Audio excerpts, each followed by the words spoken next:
The morning Clara Whitmore lost everything started like any other day in 1887. She was hanging laundry behind her small wooden house when she saw the three men in black suits walking up the dirt path. Her stomach dropped.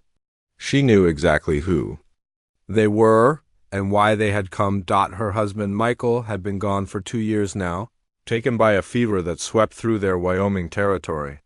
Since then, Clara had been fighting to keep their little homestead running. She worked from sunrise to sunset, taking in washing, selling eggs from their few chickens, and growing vegetables to trade in town. But it was never enough to cover the bank payments Michael had promised before he died. "Mrs. Whitmore," the lead banker said, tipping his hat but not smiling, "I'm afraid we have some difficult business to discuss." Clara wiped her wet hands on her apron and called for her son. "Tommy, come inside for a moment." 8-year-old Tommy ran over from where he'd been chasing their old rooster around the yard. The boy had his father's bright blue eyes and stubborn chin. He looked up at the serious men with curiosity rather than fear. Children that age don't understand when their whole world is about to crumble. "The bank has been patient, Mrs. Whitmore," the banker continued as they stood in her small kitchen, "but we cannot extend the loan any further. You have until the end of this week to settle your debt, or we'll have to take possession of the property." Clara felt the blood drain from her face. "But sir, I've been making payments." "Small ones." "Yes, but I've been trying. Surely we can work something out." The banker shook his head. "I'm sorry, ma'am. The decision has been made. You owe $347. If you cannot pay in full by Friday, you'll need to vacate the premises." $347 might as well have been $3,000. Clara had maybe $12 hidden in a coffee tin under her bed. After the men left, she sat at her kitchen table and cried for the first time since Michael's funeral.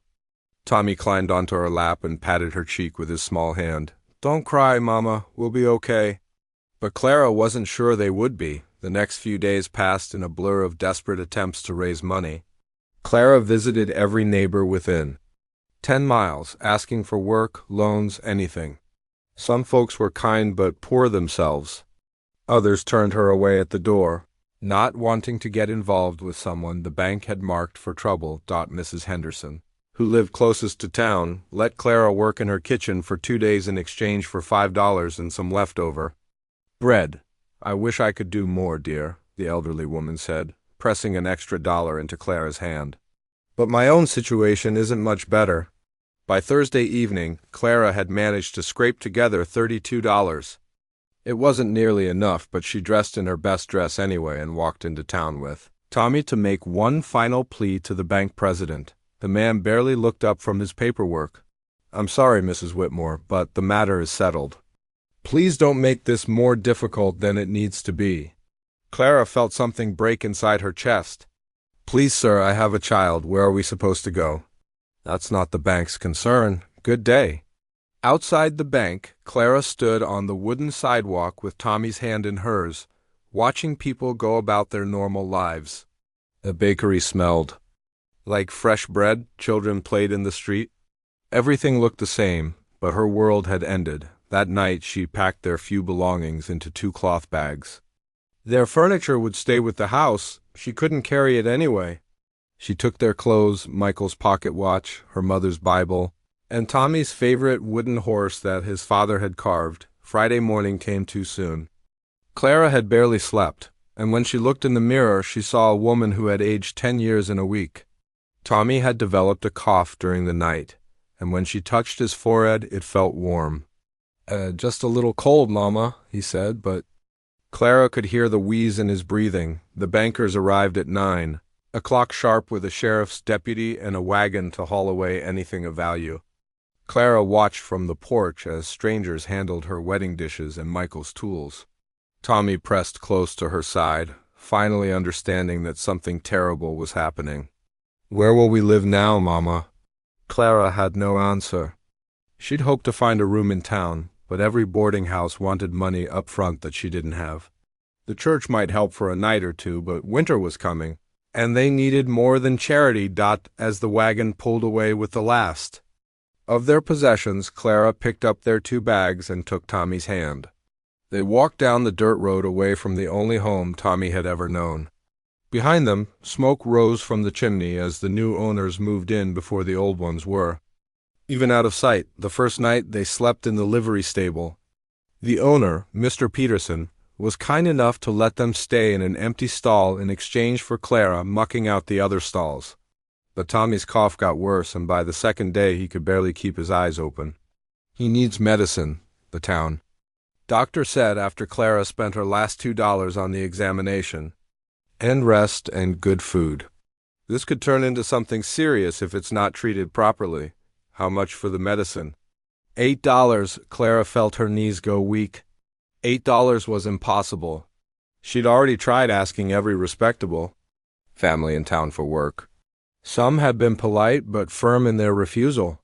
Others had been less kind, suggesting that a woman in her position might need to consider other options if she was desperate enough. That afternoon, sitting in the stable, with Tommy burning up with fever in her arms, Clara heard two men talking outside.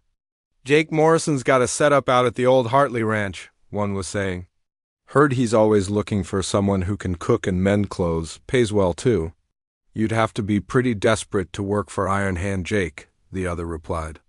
"Man's killed more people than cholera." "Yeah, but he pays in gold, and he don't bother folks who mind their own business." Clara's heart started beating faster. She knew the name Jake Morrison. Everyone in 3 counties knew it.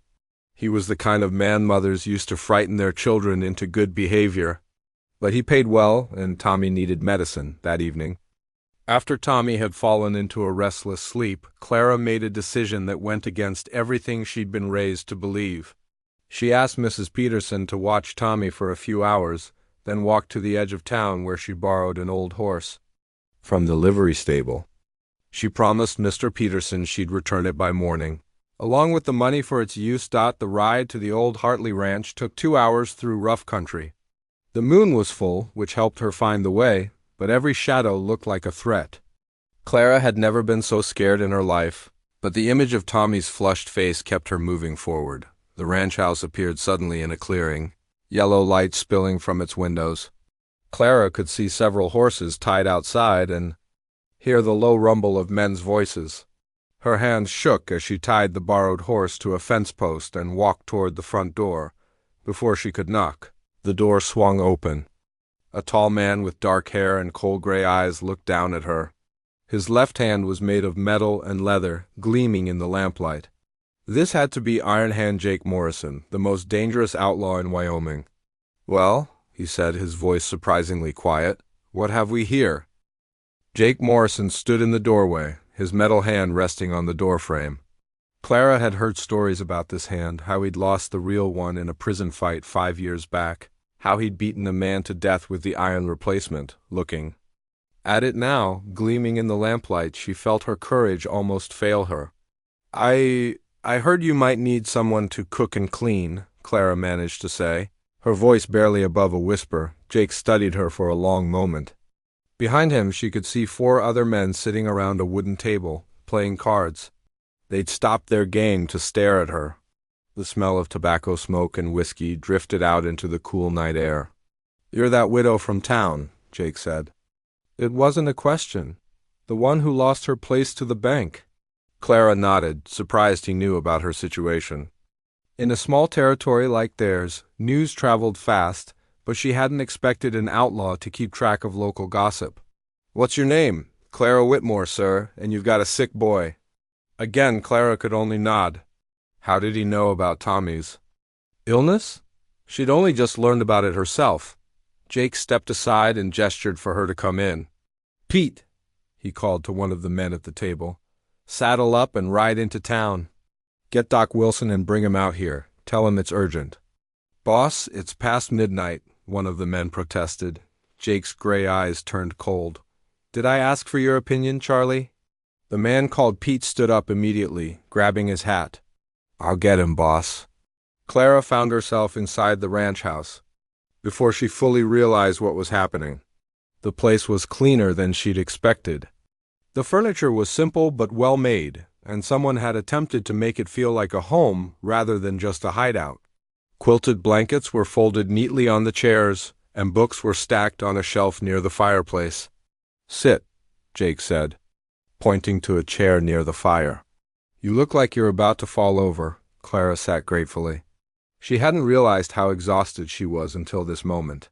The past week had drained everything from her.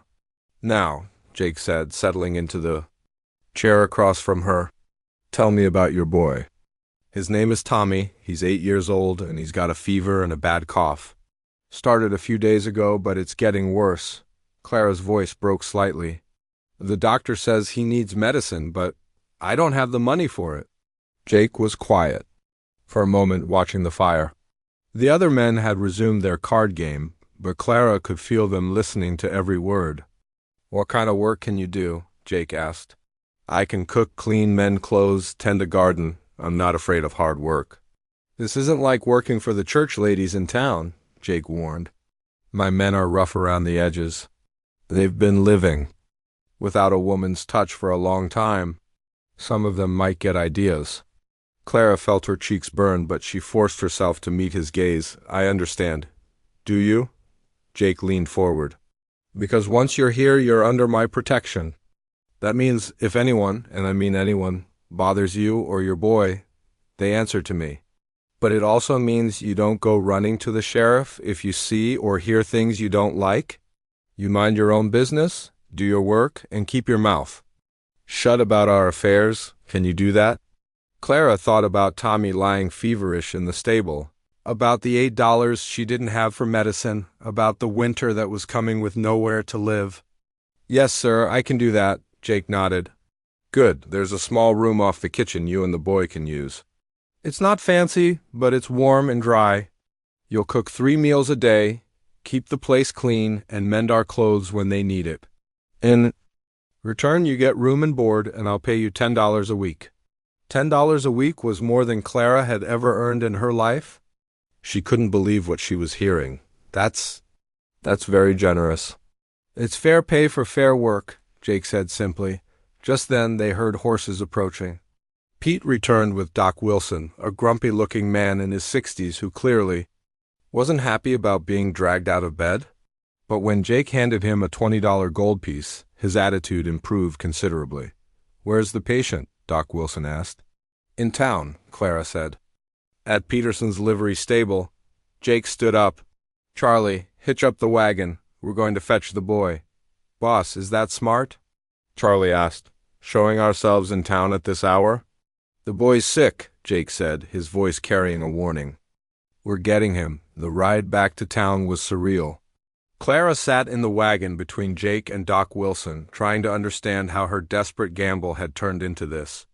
Jake Morrison, the most feared outlaw in 3 territories, was personally ensuring her son got medical attention. At the stable, they found Tommy worse than when Clara had left him. His fever had spiked, and he was having trouble breathing. Doc Wilson examined him by lamplight while Jake held the lantern steady. "Pneumonia," the doctor said grimly. "But we caught it early. He'll need medicine and careful nursing, but he should recover." Doc Wilson gave Tommy the first dose of medicine right there in the stable, then helped carry the boy to the wagon. Tommy was barely conscious, but he managed to look up at Jake with curious eyes. "Who's the man with the metal hand, Mama?" he whispered. "A friend," Clara said, surprised to realize she meant it. "He's going to help us." Back at the ranch, Jake showed Clara to their room. It was small but clean, with a real bed, a washstand, and a window that looked out over the hills. Someone had already lit a fire in the small fireplace, making the room warm and welcoming. "Get some rest," Jake said as Clara tucked Tommy into the bed. "Tomorrow I'll show you around the place and explain what needs doing." "Mr. Morrison," Clara called as he turned to leave. "Why are you helping us?" Jake paused in the doorway. For a moment, his hard expression softened. "Everyone deserves a chance, Mrs. Whitmore, even folks like me." Over the next few days, Clara discovered that life at the ranch followed strict rules. Jake ran it like a military operation. Everyone had specific jobs and was expected to do them.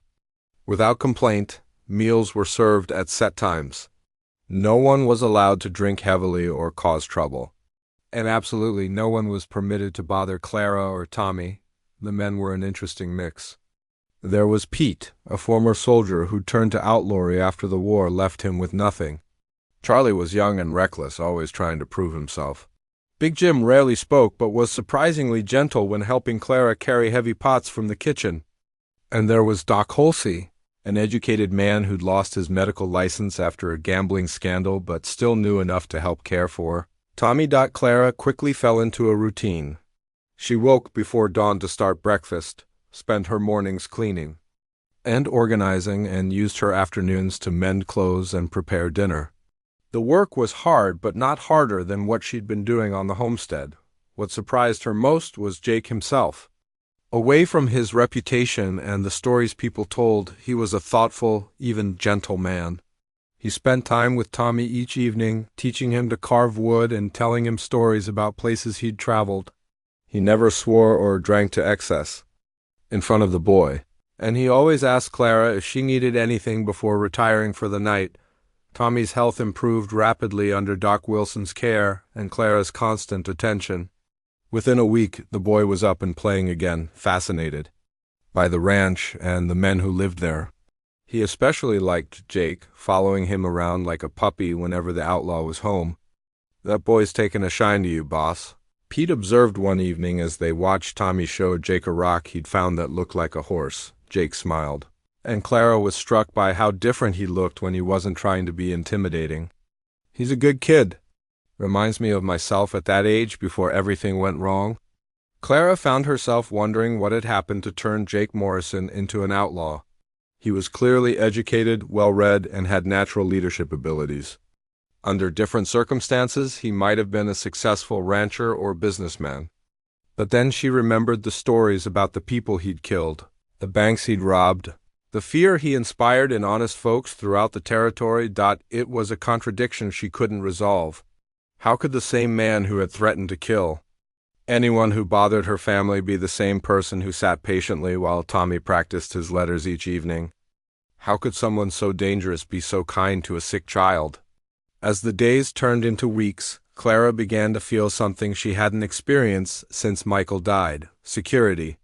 For the first time in 2 years, she wasn't worried about where their next meal would come from or whether they'd have a roof over their heads.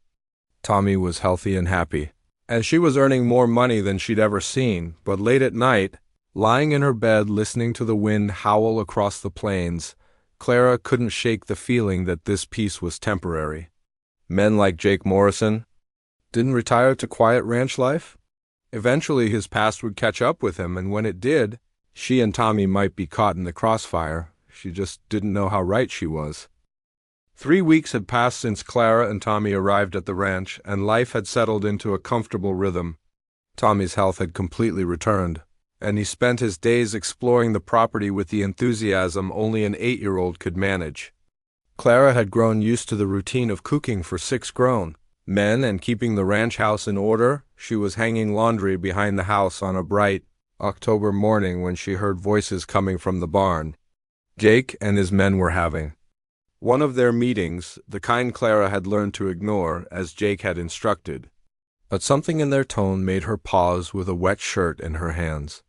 "The Harvest Festival is perfect timing," she heard Charlie saying. "Whole town will be distracted with the celebrations. Families everywhere, music, dancing. Nobody will be expecting anything."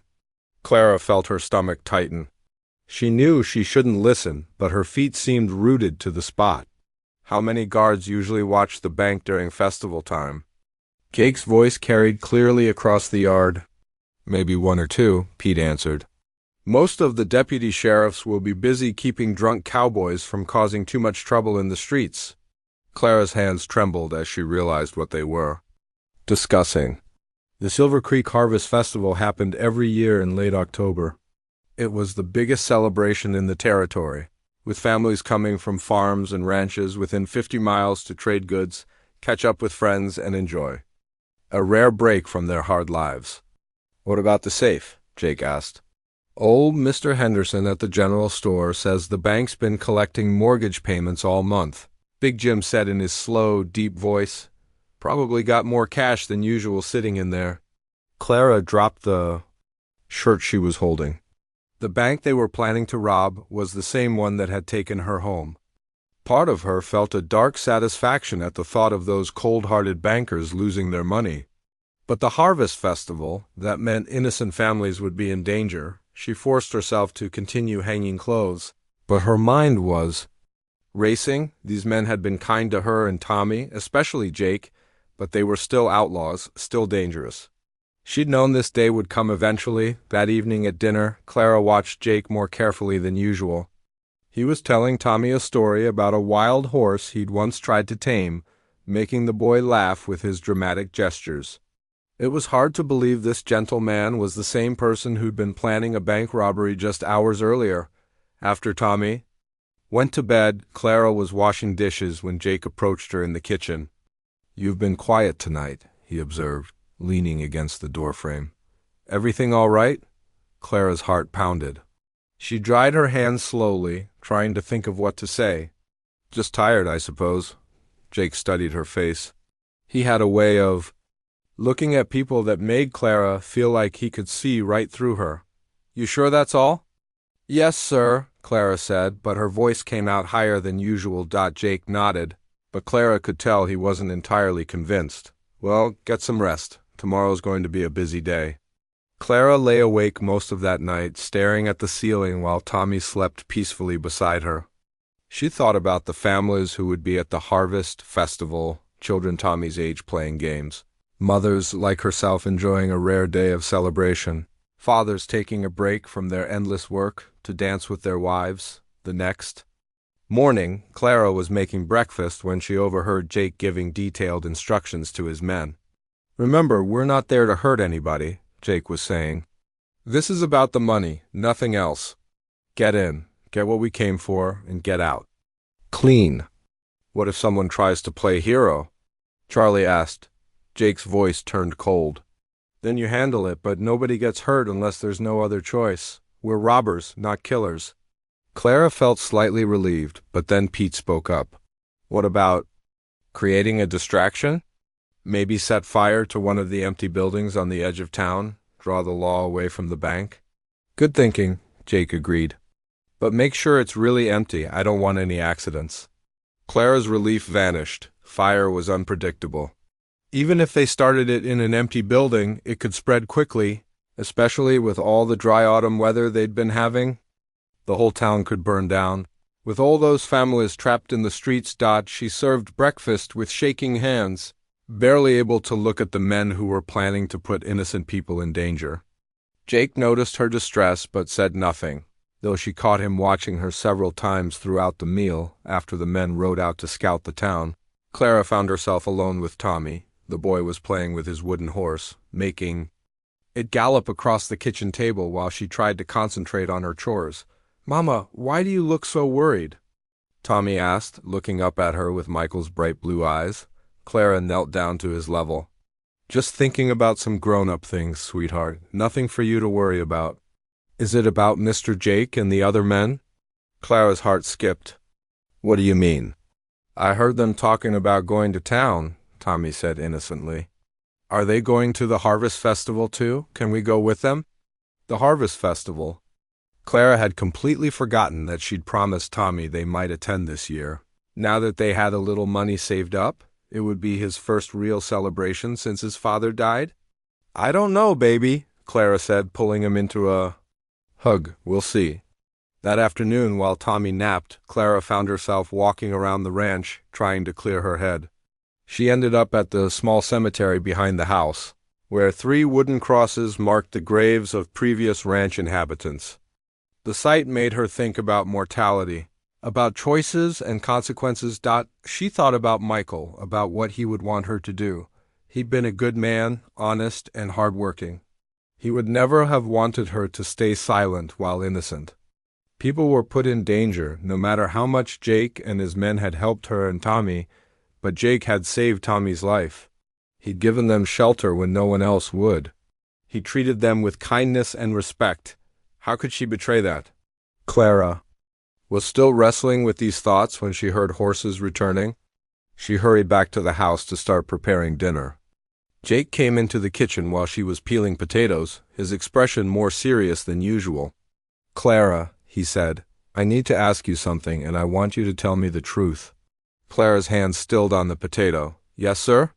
Did you hear anything this morning that might have upset you? Clara looked into his gray eyes and saw concern there, not anger. For a moment, she considered telling him everything.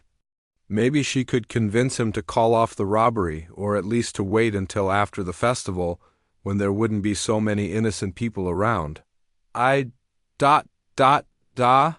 She began, then stopped. What if he didn't listen? What if he decided she was too much of a risk to keep around? What would happen to Tommy then? I heard raised voices, she said carefully. But I didn't pay attention to what was being said. You told me to mind my own business.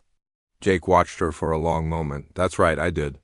He paused. Clara, I want you to know that whatever happens in the next few days, you and Tommy will be safe. You have my word on that? What do you mean, whatever happens? Just that sometimes a man has to do things he doesn't particularly want to do, Jake said quietly. But that doesn't change the fact that I gave you my protection, and I mean to honor that.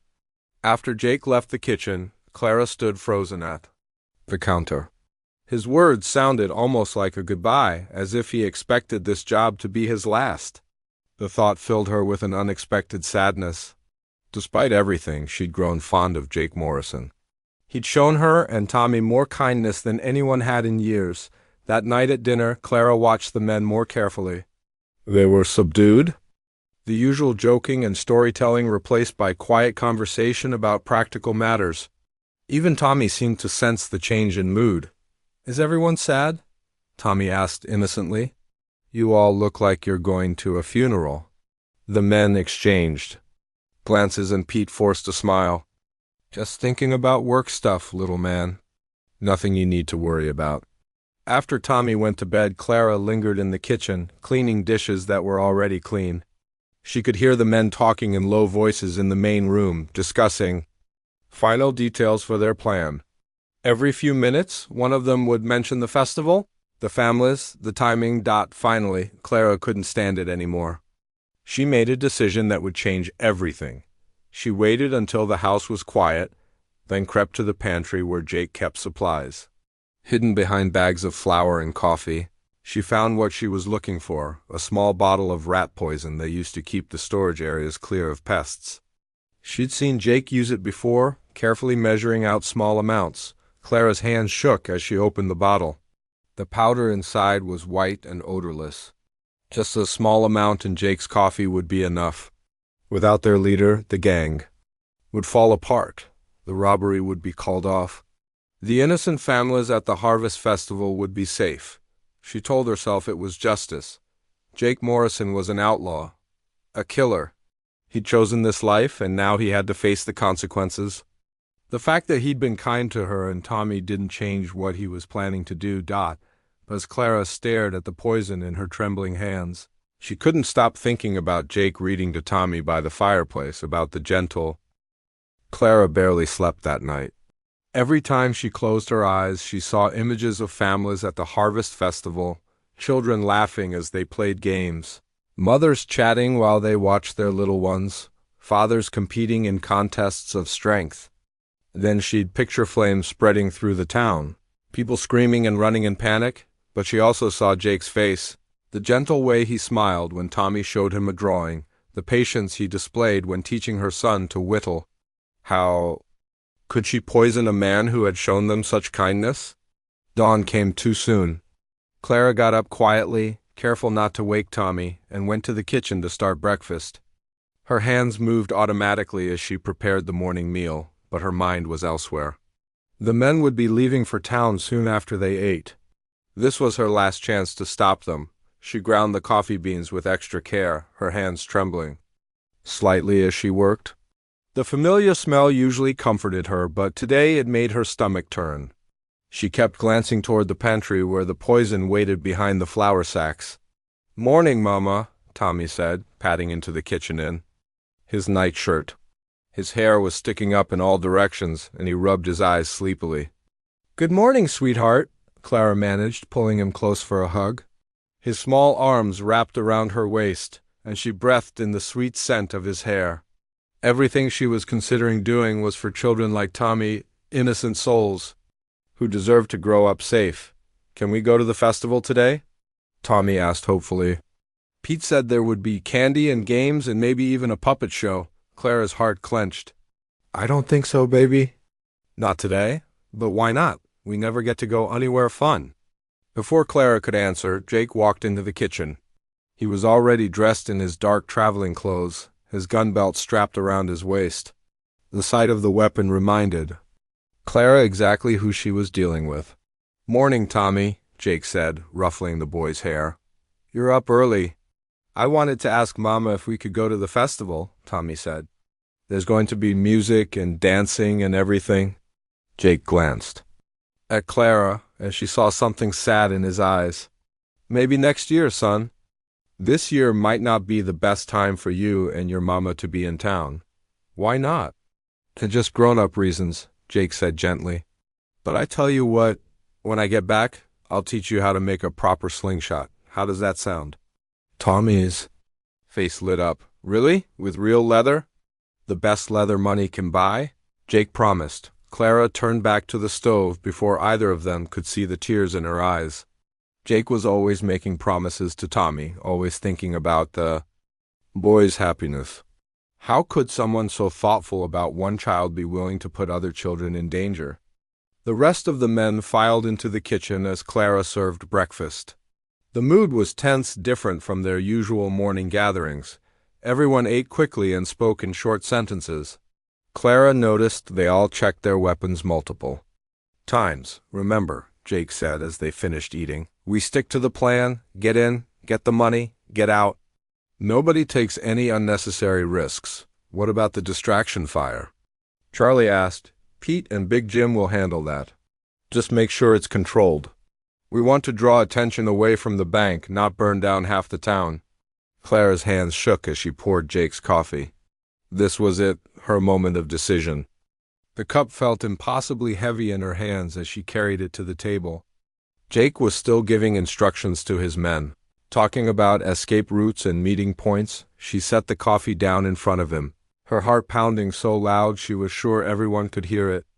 Jake looked up and smiled at her, a genuine, warm smile that made her stomach twist with guilt. Thank you, Clara. Your coffee's always the best part of my morning. Clara forced a smile in return and stepped back. Jake reached for the cup and time seemed to slow down. This was it. In a few seconds it would be too late to change her mind. But then Tommy, who had been playing quietly in the corner, suddenly jumped up and ran toward the table. Mr. Jake, look what I made? He was so excited about showing Jake his latest stick sculpture that he didn't watch where he was going. His elbow caught the edge of the table and his small body bumped into Jake's chair. The coffee cup tipped over, sending the dark liquid splashing across Jake's lap and onto the floor. Oh no, Tommy cried, his face crumpling. I'm sorry, I didn't mean to.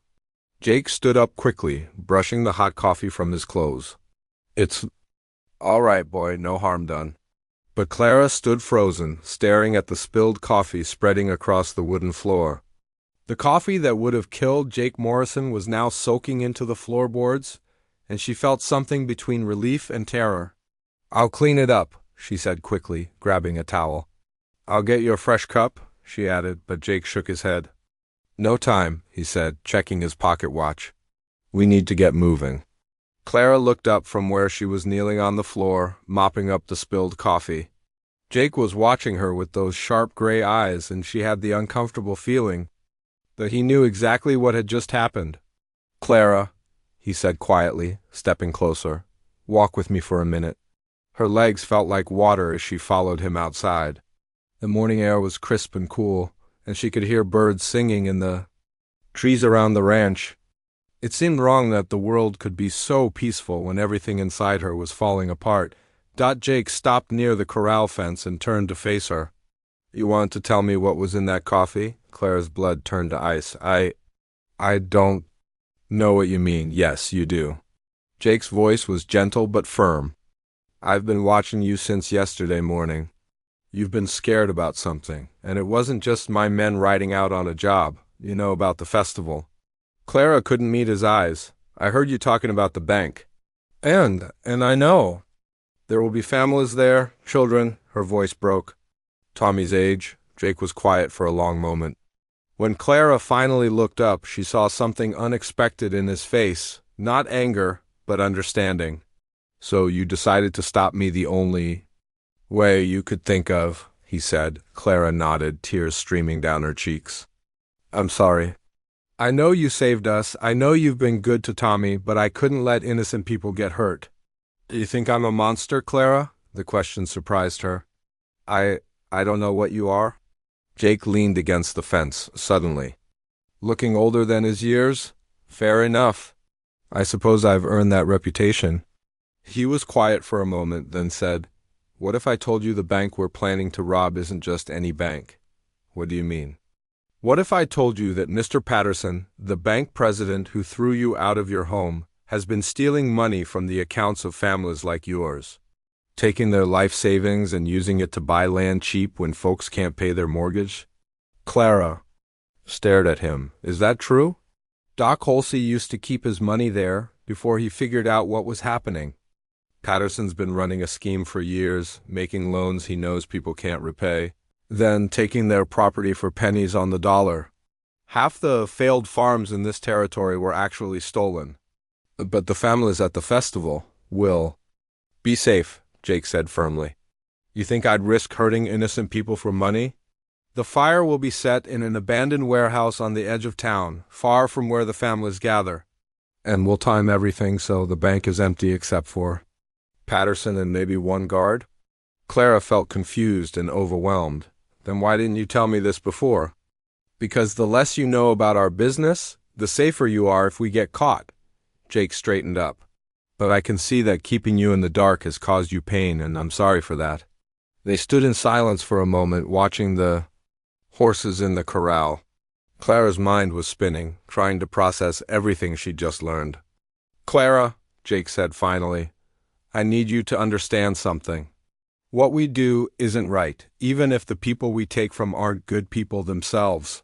I won't pretend to be a hero, but I also won't let you think I'm the kind of man who would hurt children to get what I want. Clara looked at him, really looked at him. She saw the lines around his eyes, the weariness in his posture, the weight he carried from the choices he'd made. Who are you really, Jake Morrison? Jake was quiet for so long that Clara thought he wouldn't answer.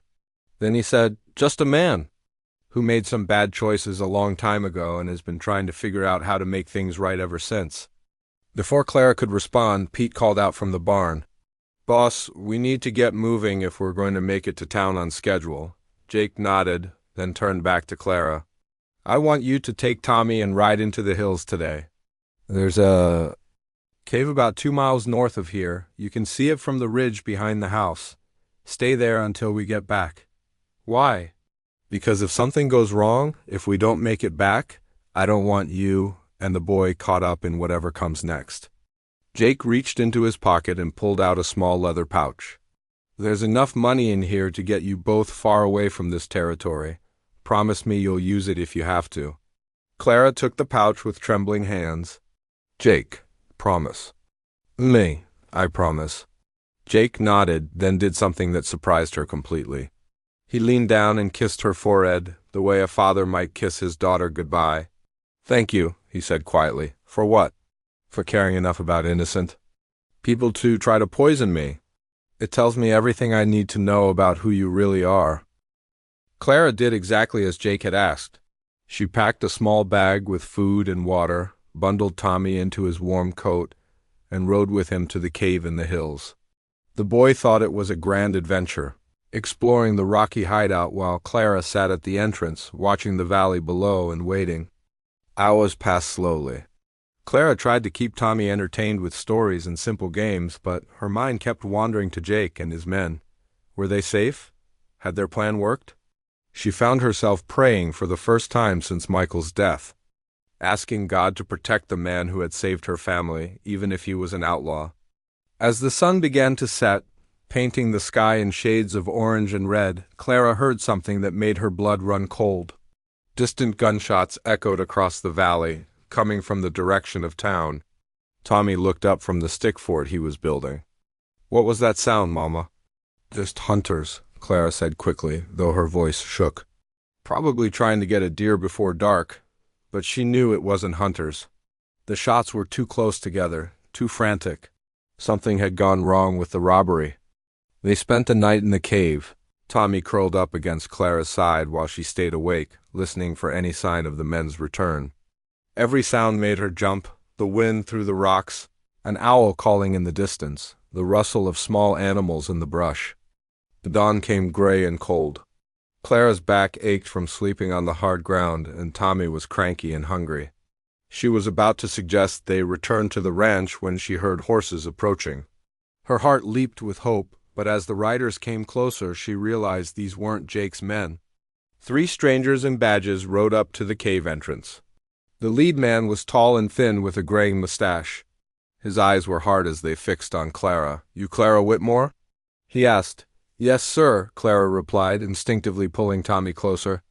"Sheriff Williams from Silver Creek, I need you to come with me, ma'am. There's been some trouble." Clara's legs went weak. "What kind of trouble?" "The kind that involves the men you've been living with," the sheriff said grimly. "Pack up your things. We're going back to town." The ride to Silver Creek felt like it took forever. Tommy sat in front of Clara on their horse, asking questions she couldn't answer. The sheriff and his deputies rode in silence, their faces grim. Clara's imagination filled with terrible possibilities, each one worse than the last. When they reached town, Clara was shocked by what she saw. The harvest festival was still going on, but there was a tension in the air that hadn't been there before. People stood in small groups, talking in hushed voices and glancing nervously at the sheriff's office. "What happened here?" Clara asked as they dismounted. Sheriff Williams studied her face carefully. "Jake Morrison and his gang tried to rob the bank yesterday. Things didn't go according to their plan." Clara felt the world tilt around her. "Are they?" "3 of them are dead," the sheriff said bluntly. "Pete, Charlie, and Big Jim. Doc Holsey's in my jail with a bullet in his shoulder. And Jake Morrison," he paused. "Jake Morrison is dying." The blood drained from Clara's face. "Dying? Shot twice in the chest. Doc says he's got maybe an hour left. Probably less." The sheriff's expression softened slightly. "He's been asking for you, ma'am. Keeps saying he needs to tell you something important." Clara's hands shook as she lifted Tommy down from the horse. "Can I see him?" "That's why I brought you here," the sheriff said. "But the boy stays outside." Clara knelt down to Tommy's level, trying to keep her voice steady. "I need to go talk to Mr. Jake, sweetheart. Mrs. Henderson from the general store is going to watch you for a few minutes, all right?" Tommy's face scrunched with worry. "Is Mr. Jake sick?" "Yes, baby, he's very sick." "Will you tell him I finished the horse carving he was helping me with?" Clara's eyes filled with tears. "I'll tell him." The jail was a small, dim building that smelled of dust and unwashed men. Sheriff Williams led Clara to the back cell, where Jake lay on a narrow cot. Her breath caught when she saw him. His face was pale as paper, and there was blood on the blanket covering his chest. But his gray eyes were still alert, and they fixed on her face the moment she appeared. "Clara," he said, his voice barely above a whisper, "you came." She knelt beside the cot, taking his good hand in both of hers. His skin felt cold and clammy. "Of course I came." "Jake, what happened? Someone tipped off the bank?" "They were waiting for us." Jake's breathing was labored, and each word seemed to cost him effort. Patterson had hired extra guards. "We walked right into a trap." Clara felt sick. "I'm so sorry." Jake squeezed her hand weakly. "Not your fault. We knew the risks." He coughed, and Clara saw blood on his lips. "Clara, I need to tell you something. Something I should have told you weeks ago." "Save your strength," Clara said, but Jake shook his head. "No time for that now." His eyes locked onto hers with an intensity that made her forget everything else.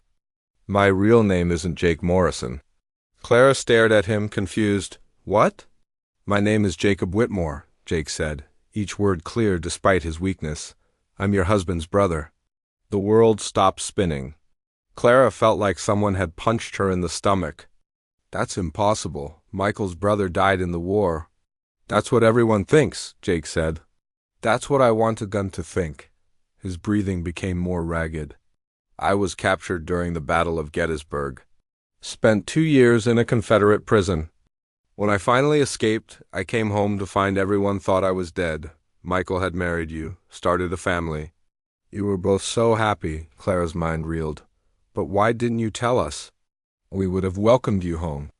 I was already in trouble with the law by then, Jake explained. I'd done things during the war, after the prison. Things I'm not proud of. I became Jake Morrison because Jacob Whitmore was supposed to be dead. He coughed again, harder this time. I've been watching over you and Tommy from a distance ever since Michael passed. When I heard about the foreclosure, I couldn't stand by and do nothing. Clara stared at this man she thought she knew, seeing him with completely new eyes. You're Tommy's uncle. Yeah, Jake said, and for the first time since she'd entered the cell, he smiled. He looks just like Michael did at that age. Same stubborn chin, same bright eyes. Tears streamed down Clara's face. Jacob, why are you telling me this now? Because I'm dying, he said simply. And because I need you to know that everything I did, taking you in, protecting you, even planning that robbery, it was all for family. You and Tommy are the only family I have left. Clara gripped his hand tighter. Don't talk like that. You're going to be fine. We'll get you a doctor, will Clara? Jake's voice was gentle but firm. Look at me. She did, and saw the truth in his gray eyes. He was dying, and they both knew it. In my saddlebags back at the ranch, Jake said, his voice growing weaker, there's a letter with my real name and everything you need to know about our family. There's also enough money to take Tommy anywhere you want to go. Start fresh, somewhere no one knows about Jake Morrison. I don't want your money, Clara whispered. I want you to live. Jake smiled again, and this time it reminded her so much of Michael that her heart broke all over again. Take care of that boy, Clara. Raise him to be better than both his father and his uncle turned out to be. He already is, Clara said through her tears. He already is. Jake's eyes were starting to close. Tell him his uncle Jacob was proud to know him. Tell him the horse carving was perfect. I will, Clara promised. And Clara? Yes? Thank you for trying to poison me yesterday. It tells me you'll do whatever it takes to protect innocent people. That's exactly the kind of mother Tommy needs. Those were Jacob Whitmore's last words. His hand went limp in Clara's, and the man who had been both an outlaw and her salvation slipped away quietly. A small smile still on his lips, Clara sat with him for a long time, holding his cold hand and crying for the brother-in-law she'd never known she had, for the Uncle Tommy would never really get to know, and for the complicated, dangerous, gentle man who had saved their lives in more ways than one. Later, after the funeral that only she and Tommy attended, Clara used the money Jake had left to buy train tickets to Denver. As their train pulled away from Silver Creek, Tommy pressed his face to the window and waved goodbye to the small cemetery, where his Uncle Jacob was buried next to 3 other members of the Morrison gang. Will we ever come back, Mama? Tommy asked. Clara looked out at the rolling hills where they'd spent the strangest and most terrifying months of their lives. Maybe someday, sweetheart. When you're older, maybe you'll want to visit your uncle's grave. I'd like that, Tommy said. I want to tell him thank you for teaching me to carve horses. Clara pulled her son close, thinking about the wooden horse Tommy had finished, the one that now sat on Jake's grave as a marker of their brief but important time together. She thought about the man who had fed them when they were starving, who had died protecting the secret of his identity so that her conscience could remain clear. Years later, when Tommy was grown and had children of his own, Clara would tell him the whole story about his Uncle Jacob. She would explain how sometimes good people make bad choices and how love can make even the most dangerous person gentle. But for now she was content to.